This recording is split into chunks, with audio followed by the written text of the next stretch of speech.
Hi, Brandi. Welcome to Love Heals Cancer and ZenOnco.io.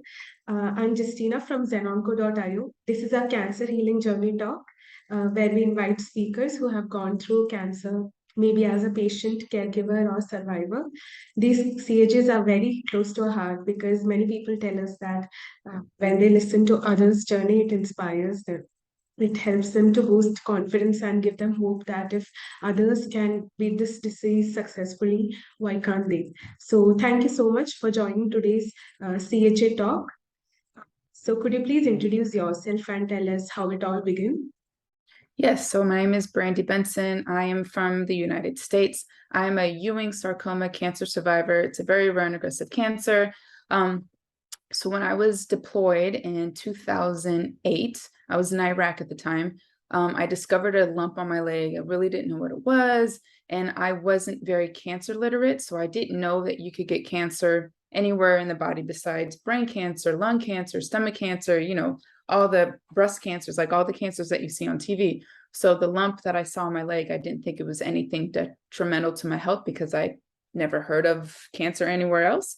So I went and got it checked out. Everybody was very concerned about it. And, because I was just naive about everything, I didn't know the extent of what was going to be happening or that there was something going on inside of me. So I got it checked out, and it ended up being Ewing sarcoma cancer again, which is a very rare and aggressive cancer.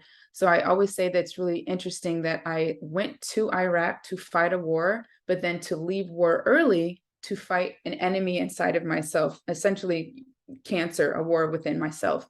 So I left and I went to Walter Reed Medical Center in 2009. And then that's where I started my journey with cancer and my treatments and the importance of having a support system and resiliency, and kind of that's where life totally changed because I never saw a future with cancer. And when you have cancer, a lot of people think that that's it, that you're not going to survive and that life is not going to be great anymore, or the value of life is going to be diminished greatly because now you have this kind of this threatening disease looming over you for the rest of your life. But that is not the case. And so I've built this platform around just positivity, body positivity, the importance of resiliency, how to find the advantages and the disadvantages that you do have while going through something traumatic such as cancer. So I've just really had an amazing time, and it's been a really great journey. And I know cancer is hard, and it's kind of interesting to say this, but I do believe cancer kind of like saved me in a way because it really shook me to the core and woke me up and really made me value life and see things differently. And it really just motivated me to do so much better in life. And because of cancer, I've opened up businesses, I've modeled for really amazing companies, I've, explored so many different places, on this globe. I've talked to amazing companies such as yourself and just sharing my story. I've written a book. I've opened up my own business. I've done so much because cancer's the fuel now for me, or because I had cancer fueling me now, because you never know when something like that's going to happen again. So it's just really propelled me into greatness and to doing better, and really sharing my story and being there for others. That's so great that, it was all happened very suddenly and still you have built a beautiful castle for yourself, like a power where you are just fighting against all the myths and the stereotypes and you're just, empowering the underprivileged ones. So I just want to ask you, like, what as it was, as you mentioned, that it was very unexpected from your side. So what was your initial reaction and your family members' reaction when you shared this news? My initial reaction was that I was going to die because that's what we see on TV. We don't see. I mean, it's really hard to be happy and have cancer. I mean, it's not a very easy disease to have and to go through, and to know that this is what your future is going to be looking like. You have to go through treatment, you have to go through chemotherapy or radiation or surgery, whatever it is, and then you might not make it out of that state. So, of course, that's really discouraging. It's scary. It's intimidating. All of those things. Um, and I was kind of just essentially preparing myself for death because the doctors thought I was going to die. They gave me a year to live, and they said if I make it past 1 year, that I wouldn't make it past 5 years. So I was kind of, throwing the towel in and saying that this is my fate, and this is what's going to be happening. But I had my mother there with me the entire time. So she lived in Texas at the time, and she ended up packing up all her belongings, all of her, essential things that she needed. And she moved into the hospital with me at Walter Reed Medical Center, and also brought my nephew along, who was 2 years old at the time. So having her there and just having her support and her believing in me. And even though the doctor said I wouldn't make it, I had her kind of on the opposite end telling me that anything's possible. There's miracles every single day. Why can't you be one of those miracles? And I remember when she told me that, I was like, she's right. I still have time. I can still beat this, even though it looks very dreary. It's very discouraging. I can make it because my mom believes in me. So I had a support system there that was so strong, so sturdy, and just believed in, the outlandish things, because the doctors didn't believe in that. But because I was able to shift my focus onto something more positive and optimistic, which was life, I'm here today. And I honestly think that the reason why I am here is because of her, because there was so many individuals that were on that ward. Every single person on that ward that was from deployment, like I was, they all ended up dying. Every single person died. So I watched all of my friends pass away. Everyone I confided my worries or, concerns to, they all died. But the only thing is, they didn't have a support system. They didn't have somebody there taking care of them. They didn't have someone there to kind of, to change their direction of their thoughts and what they're thinking and what's happening to them. But I did. So I believe, and I know wholeheartedly, that the reason why I'm here today is because I had a support system that was there for me, literally from the day I walked in the hospital to the day I walked out. That's so great that you're a very strong soul.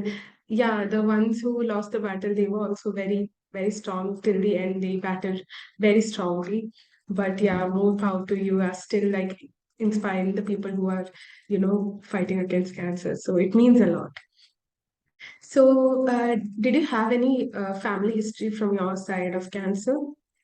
No family history at all. It just came out of nowhere. So what we're thinking is that, or as I'm doing this research and learning about cancer, they say about like 85% of cancer is lifestyle and what you're exposed to. So I was in Iraq. It was poor air quality. The water was really bad. I'm under a lot of stress. I'm, walking past bullets and bombs and stuff. So I believe that I got sick because of the elements and the stress that I was exposed to while being in Iraq. Your immune system is suppressed when you're stressed out, all of these things. So it was like the perfect breeding fest for a terrible disease such as cancer. So I don't believe that I would have gotten cancer had I not been deployed in Iraq and been exposed to all of those elements. But no, cancer does not run in my family. Ewing sarcoma is not something that was ever spoken of. I didn't even know what that cancer was until I had it. Yeah. So, what were the treatments? Could you please specify what all treatment did you underwent during that? Yeah, so the treatments that I had was a surgery. So I had a massive surgery. I had my entire adductor muscle removed. I did 101 chemotherapy rounds in 10 months, which is honestly unheard of. It was a very, very aggressive treatment regimen. And then I did a lot of physical therapy. So those were the two or the three main things that I did. I didn't have to do radiation, thank goodness, because I hear that's, it's even harder.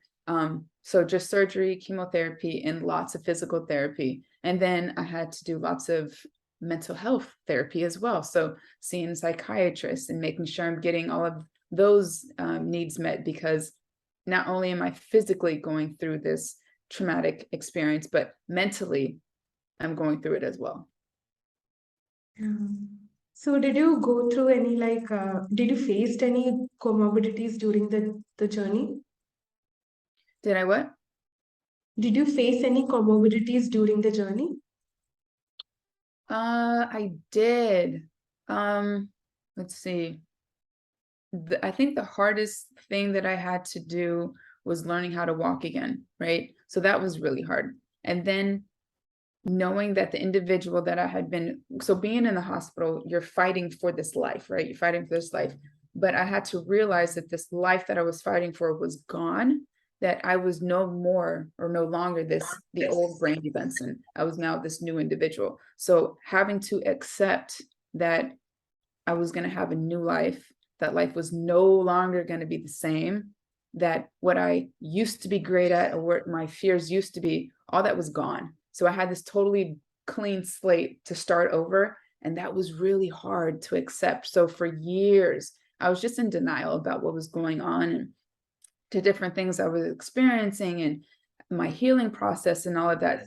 It took a long time. So also with like body positivity, right? Being okay with looking different, being okay with having this massive 27-inch scar on my leg, being okay with having a very thin leg, small leg, and a very regular, healthy looking leg, just looking different. I wasn't used to this.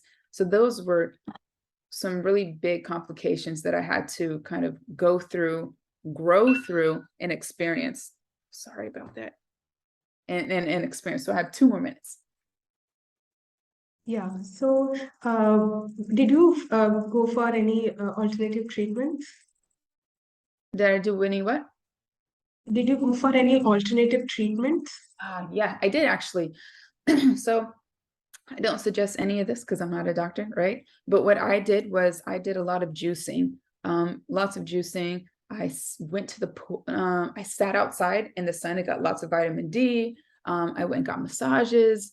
My mother treated me as if I was normal, like everything was fine. We went to the movies, I got my nails done. I actually went out and bought a car. So I had different things that, like, if I had my treatment, I did it that day, but I wasn't always dwelling on, I have cancer, I have cancer, I have cancer. It was always going into the next day as if I didn't have anything, like nothing was wrong with me. So those were the different modalities that I used to kind of get through my treatments and, be excited for the next day.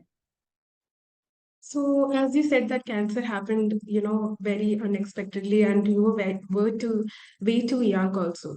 So, things would be very mentally challenging as well. So, how did you manage your emotional and mental well during that time? Oh man. I was in denial for a long time. So when I first got diagnosed, I was very depressed, very depressed. I was on antidepressants because I just couldn't cope with what was happening with me, but it was a lot of medication at first. And then I finally was like, okay, I got the hang of this. This is not going to be something I feel like I'm going to perish from. So once I figured out that I could do this and I believed in my mom and things were, seemed a little happier, my mind frame shifted a bit. Things changed like for the better. But it didn't happen until at least like 6 months. Like it took some time. And then even after that, after treatment is over, cancer is done, now you are in this sense of survivorship and you are constantly thinking, when's it going to come back? If it's going to come back, where's it going to be if it does come back? And it's just this horrible, gloomy cloud just lingering over the head of you, and you don't know what's going to be happening. But it's just really important to have a psychiatrist, some mental health therapy as well, to help you, stay on the right track and try to be positive. And then just doing things yourself that can help you. So eating right, getting lots of rest and sleep, taking organic, good, healthy vitamins, drinking really clean water, being happy, doing things that you love that bring you joy. So it's a lot of things, but yeah. Okay, so what were the lifestyle changes that happened during the cancer treatment and after the cancer treatment that you're still following? The lifestyle things that I've changed quite a bit of things. I used to eat a lot of dairy. I ate a lot of sugars. I ate a lot of fried foods. I ate a lot of meat, like pork, fish, turkey, steak, all of that. I don't eat any more meat at all. I've switched over to like a pescatarian diet, but that's even very small amounts of fish. Not a big fish person, but I do feel like sometimes I need some protein, so I'll do that. I changed my view on life. I changed my the people I was hanging around with. I changed the music I was listening to. Instead of listening to music, I switched over to like healthier podcasts that would teach me things or motivational things. I changed everything in life. So my diet, the people I hang around with, the things that I'm listening to, and then my thoughts. So it's really important to be able to control your thoughts. So I make sure that I am always grateful in a sense of gratitude all the time, but definitely made big changes. And those are the things that I've incorporated into my life, thus far. Okay, so how did you manage your financial resources during that time? Because cancer treatment itself is a long-term thing. Yes. So, So because I was in the military, all of my cancer treatment was paid for. So I didn't have to come out of pocket for anything. So honestly, I can't imagine having to go through a life-threatening disease that's terminal for most. And then on top of that, have the burden of financial issues and hardship and trying to find insurances that will cover you and money for different treatments. So I didn't have to go through any of that. Thank goodness, but I do feel like it's just terrible, So once treatment's over and it's done and you're finished with everything, then you have to still pay payments on the treatments from the past. It's just horrible. It's really hard. It's another stressor in life, and stress is also something that, breaks our immune system and allows certain things like cancer to get into the body. okay. So, as you mentioned that, cancer gave you a new birth and you explored yourself a lot, which was you never even had a gist about. So, what were your three top learnings from cancer that you got? 3 top learnings that I learned from cancer. Not to give up on yourself ever, because there's miracles every single day. I learned that it's really important to have your family or support system around you when you're going through a really hard time in life, such as cancer or anything, a divorce, an addiction or something, to have a strong support system. And then the third is that that cancer or things that kind of rock us to the core gives us an opportunity to reinvent ourselves, and that we should probably change the narrative to something more positive. Like, yes, maybe this person used to be an alcoholic, but now you have this new opportunity to be something completely different and new and better and changed and refined. So I just think that we can also change the narrative with cancer, not looking at it from a horrible standpoint, that survivorship after cancer can be something amazing and great, and you can birth it to be whatever you want it to be. So, as so many people, like, the cancer patients and caregivers, they'll be listening to your journey and getting inspired. So, what is that one message that you want to give to the cancer patients and caregivers? I want them to believe in themselves. I want them to know that everybody's bodies, everyone is different. We all don't respond to things the same, which is, sometimes a good thing, sometimes it's a bad thing, but just to keep pushing. If you want to live and you want to be a survivor, or you are a survivor and you're worried about stuff, make sure that your predominant thoughts are on things that you want to experience. So if you want health and you want wealth and you want love and whatever it is, that's what you should be thinking about and seeking and looking for. And to, again, not to give up on yourself. Just because the doctor said I had a year left to live, that was 13 years ago, and I'm still here today because I believed in myself. That's wonderful. So, just to sum up this very courageous and inspirational journey of yours in one sentence, what would it be? Resiliency. Okay. Yeah. So, thank you so much for joining for today's Our Cancer Healing Journey Talk. It was really inspiring listening to you, and thank you for sharing each and every, part of your journey. And we are really glad to have you. Take care. All the best for all your future endeavors. Bye. Thank you so much. Thank you for having me. It's been a pleasure. Yeah, same. Thank you. Mhm.